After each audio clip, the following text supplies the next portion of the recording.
इस कहानी की शुरुआत एक आदमी से होती है जिसका नाम रॉय है। रॉय फौज में एक सोल्जर होता है, लेकिन वो फिलहाल एक बहुत बड़ी मुसीबत में फंस चुका है। वो एक टाइम लूप में फंस चुका है, मतलब वो एक ही दिन को बार बार जी रहा है। वक्त में वो इस दिन से आगे नहीं बढ़ पा रहा। जब भी वो मरता है तो वो दिन दोबारा से शुरू हो जाता है, मतलब वो एक लंबे अरसे से एक ही दिन बार बार जी रहा होता है। अब वो जानता है कि हर रोज क्या होगा। वो सुबह 7 बजे उठ जाता है। हर सुबह एक कातिल उसे मारने की कोशिश करने आता है। रॉय उससे बचकर उसे जान से मार डालता है। फिर एक हेलीकॉप्टर उनके घर के बाहर आता है और एक शख्स उस पर गोलियां चलाता है। क्योंकि वो इस दिन को पहले कई बार जीत चुका है, इसलिए वो जानता है कि गोली कब कहाँ चलाई जाएगी और उससे कैसे बचना है। गोलियों से बचते हुए खिड़की से बाहर एक ट्रक पर उतर जाता है। जब रॉय सड़क पर चल रहा होता है तो कार में 2 लड़कियां उनका पीछा करती हैं। वो रॉय को भी मारना चाहती हैं और उसका पीछा करने के बाद वो आखिरकार उसे मार डालती हैं। वो दिन फिर से वहीं से शुरू हो जाता है जहाँ से पहली दफा शुरू हुआ था, मतलब बार बार रीसेट होता रहता है। बार बार मरने के बाद वो आखिरकार सीख लेता है कि उन लड़कियों से कैसे बचना है। फिर वो जब उनसे फरार होता है तो एक और लड़की उसके सामने आती है जो कि एक तलवारबाज है। वो तलवार बहुत अच्छे से चलाना जानती है। एक और कातिल है जो रोजाना उस पर बम फेंकता है। अगर रॉय उन दोनों से भी बच जाता है तो एक और कातिल है जो रॉय को मारना चाहता है। वो उससे भी ज्यादा बहादुर है। अगर वो उससे बच भी जाता है तो 2 जर्मन उसके सामने आ जाते हैं। उनके हाथों में बड़ी बड़ी बंदूकें हैं। अगर वो किसी तरह उनसे भी बच जाता है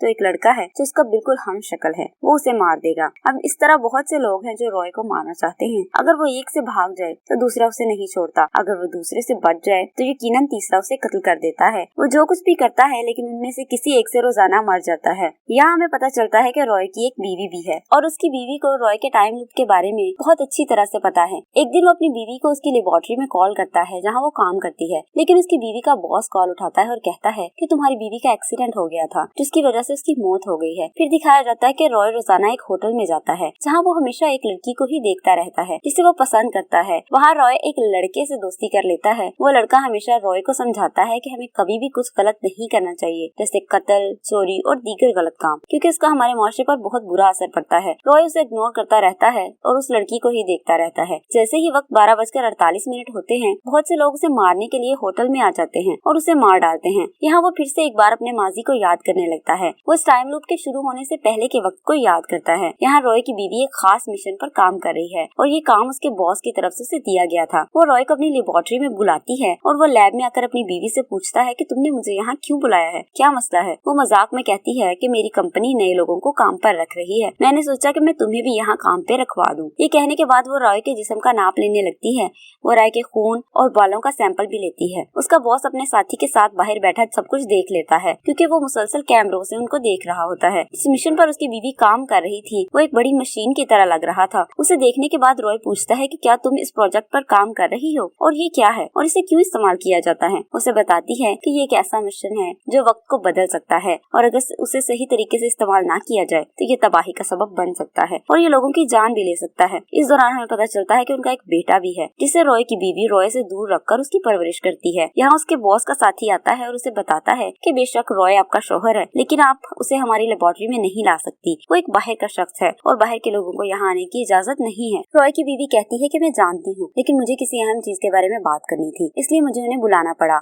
मैं बॉस से उस बारे में बात कर लूंगी। जब रॉय वहाँ से जाने लगता है तो उसकी बीवी उससे कहती है कि मैंने तुम्हारे लिए एक सालगिरह का तोहफा रखा है, उसे खोलकर लाजमी देख लेना। और अहम बात यह है कि तुम एक लफ्ज को अच्छे से याद कर लो, उसे अपने जहन में बिठा लो और उसे कभी भी भूलना मत। ये लफ्ज तुम्हारे बहुत काम आएगा और वो लफ्ज है ओसाइरस। रॉय के जाने के बाद उसका बॉस अपने साथी को कहता है कि रॉय को जान से मार दो या लोगों की मदद से उसे कत्ल कर दो, क्योंकि हम जिस मिशन पर काम कर रहे हैं वो काफी खतरनाक है, क्योंकि उसने ये सब कुछ देख लिया है और इसलिए वो इस बारे में बाहर जाकर किसी को भी बता सकता है। उसका बॉस रॉय की बीवी को बुलाकर उसे बहुत डांटता है और उसे कहता है कि तुम जानती हो कि कोई भी बैरूनी शख्स लैब में नहीं आ सकता, तुमने उसे क्यों बुलाया, तुमने उसे बुलाकर बहुत बड़ी गलती की है, तुम्हें उसके लिए एक बड़ी कीमत चुकानी पड़ेगी। रात को जब रॉय एक बार में बैठा होता है तो एक लड़की उसके पास आती है। वो एक डेंटिस्ट है। वो एक दूसरे से दोस्ती कर लेते हैं। जब वो लड़की उसके पास से चली जाती है तो उसे अपनी बीवी की कॉल याद आती है और रॉय से कहती है मेरी बात सुनो, मैं एक बड़े मिशन पर काम कर रही हूँ और इस मिशन में मुझे आपकी मदद की जरूरत है। लेकिन उसका बॉस उसके फोन की तार काट देता है जिसकी वजह से वो अपनी बीवी की बात नहीं सुन पाता। फिर उसकी बीवी रॉय के खून और बालों के सैंपल मशीन में डालने की कोशिश करती है और उसका बॉस उसे देख लेता है और उसे रोकने के लिए अपने साथी को भेजता है। ख्यालों से बाहर आने के बाद उसे अपनी बीवी का दिया हुआ तोहफा याद आता है और उसकी बीवी ने कहा था कि उसे खोलकर देख लेना। जब वो उसे खोलता है तो उसमें एक किताब होती है जिस पर ओसाइरस लिखा होता है। वही लफ्ज है जो उसकी बीवी ने उसे याद करने को कहा था। तभी यहाँ हेलीकॉप्टर उसे मारने के लिए आता है, लेकिन वो हमेशा की तरह उनसे बच जाता है। बाद में वो एक जगह जाने के बाद किताब पढ़ने लगता है। उसकी कहानी पढ़ने के बाद रॉय ये सोचने लगता है कि ये कहानी किस तरह उसकी मदद कर सकती है। यही वो अपने बेटे को देखकर उससे बात करने के लिए उसका पीछा करने लग जाता है। बाद में हम देखते हैं कि वहाँ लगी तमाम स्क्रीनों में कोई खराबी आ जाती है और वो ब्लिंक करने लगती हैं। लेकिन रॉय अपने बेटे पर ध्यान दे रहा होता है,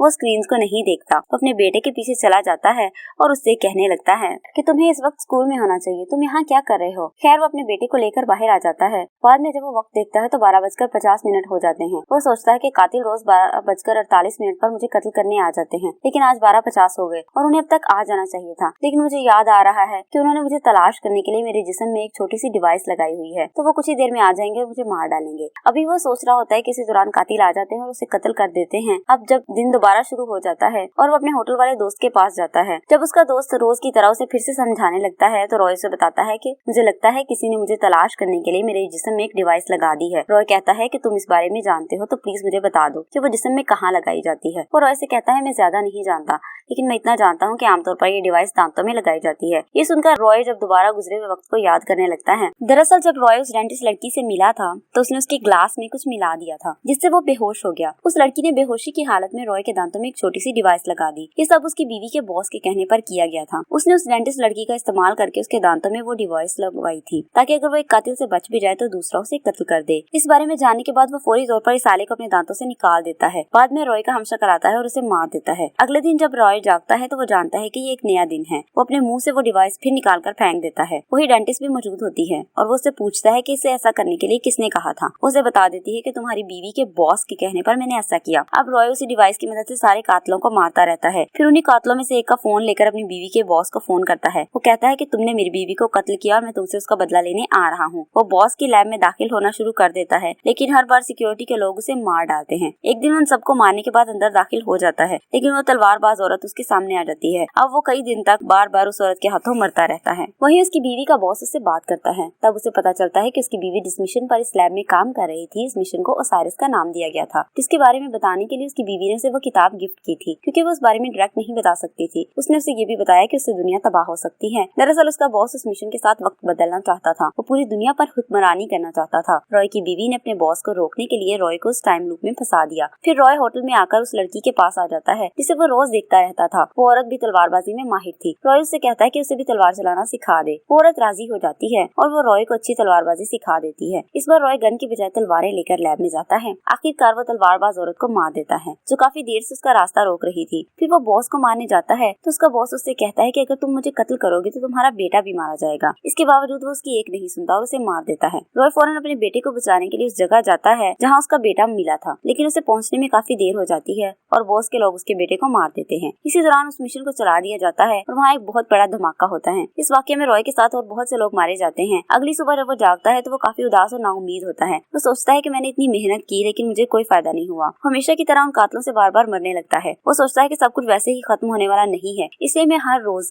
अपना सारा वक्त अपने बेटे के साथ गुजारूंगा। वो ऐसा करने लगता है। वो अपने बेटे के साथ अच्छा खासा वक्त गुजारता है। वो दोनों काफी खुश होते हैं। रॉय उसे ये नहीं बताता कि वो उसका बाप है। वो उसे कहता है मैं तुम्हारा फ्रेंड हूँ। एक दिन वो बातें कर रहे होते हैं तो उसका बेटा उसे बताता है कि मैंने आज मम्मा से बात की है। रॉय ये सुनकर हैरान रह जाता है और सोचता है कि इसका मतलब है कि मेरी बीवी अभी जिंदा है, वो अभी तक नहीं मरी है। लैब में जाने के बाद वो बॉस के साथी को मारने के बाद अपनी बीवी के बारे में पूछने लगता है। वो उसे बताता है कि तुम्हारी बीवी ने मिशन को खराब कर दिया है, इस वजह से बॉस उसे इस्तेमाल नहीं कर पा रहा। जब बॉस को इस बात का इल्म हुआ तो उसने तुम्हारी बीवी को कत्ल कर दिया। रॉय को कैमरास से पता चलता है कि उन्होंने उसकी बीवी को 7/14 पर कत्ल किया होता है। वो अपनी बीवी को बचाने के लिए खुदकुशी करता है। वो सुबह 7 बजे उठ जाता है क्योंकि वो सुसाइड से मरा था। उसके बाद अपनी बीवी को बचाने के लिए सिर्फ 14 मिनट होते हैं। एक हेलीकॉप्टर वहाँ आता है जहाँ रॉय था। वो इस हेलीकॉप्टर की मदद से बॉस की लैब में जाता है। वो एक मशीन गन की मदद से लैब में मौजूद तमाम लोगों को मार देता है जिन्होंने सुबह 7/14 पर उसकी बीवी को कत्ल करना था। वो अपनी बीवी को बचा लेता है। रॉय की बीवी से माफी मांगती है कि प्लीज मुझे माफ कर दो, मुझे ना चाहते हुए भी तुम्हें इस टाइम लूप में फंसाना पड़ा क्योंकि मेरे पास अपने बॉस को रोकने का इसके अलावा कोई रास्ता नहीं। मैं तुम्हें इस बारे में साफ साफ नहीं बता सकती थी क्योंकि बॉस के लोगों ने मुझ पर कड़ी नजर रखी हुई थी, इसलिए मैंने तुम्हें टाइम लूप में फंसा दिया और मैंने मिशन में खराबी पैदा कर दी। ये खराबी भी मैंने तुम्हारे जरिए से ही की थी। मैंने तुम्हारे खून और बालों का जो सैंपल लिया था मैंने मौका मिलने पर उन्हें मशीन में डाल दिया था। अब तुम इस मिशन में जाकर हर चीज को ठीक कर सकते हो। ये एक मशीन की तरह है। इसका मतलब है अगर तुम इस मिशन में जाते हो तो टाइम रीसेट हो जाएगा और तुम अपने वक्त को दोबारा से शुरू कर सकते हो। मतलब टाइम लूप से तुम्हारी जान छूट जाएगी, टाइम लूप खत्म हो जाएगा और तुम नए दिन में आगे बढ़ जाओगे। उसकी बीवी की आंखें आंसुओं से भर जाती हैं और वो कहती है जिस रॉय को मैं अच्छा इंसान देखना चाहती थी वो आखिरकार वापस आ गया है। मतलब उसने अपनी बीवी, बेटे और सबको बचाने के लिए अपनी जान खतरे में डाल दी है। उसके बाद वो अपनी बीवी को अलविदा कहकर इस मिशन में चला जाता है। मैं उम्मीद करती हूँ कि आपको आज की कहानी बहुत पसंद आई होगी। अगर आप मजीद ऐसी और फिल्मों की कहानियाँ देखना चाहते हैं तो हमारे चैनल को सब्सक्राइब जरूर करें और साथ में बेल आइकन के बटन को प्रेस करना ना भूलें ताकि हर नई आने वाली वीडियो का नोटिफिकेशन आपको मिलता रहे।